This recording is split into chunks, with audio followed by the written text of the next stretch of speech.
হ্যাঁ পেয়েছি। আমার মনের ইচ্ছা এই বৈষ্ণবের কাছ থেকে আমি নেব মধুমাখা নামে দীক্ষা। পূজার উপচার নিয়ে মন্দিরে ঢুকে গেল।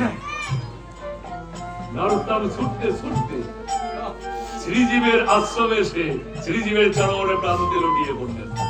দেখে বলছে বৈষ্ণব, আজ না আমার মনে বড় একটা আনন্দ।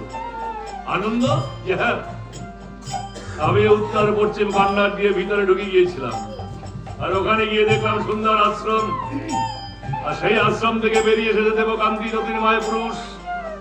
তাকে দেখে আমার এত ভালো লেগেছে, আমার মনের ইচ্ছা ওই বৈষ্ণবের কাছ থেকে আমি নেব মধুমাখা নামে দীক্ষা। শ্রীজীব গোস্বামী রেখে বলছে, নরোত্তম খবরদার, তোমায় করি মানা।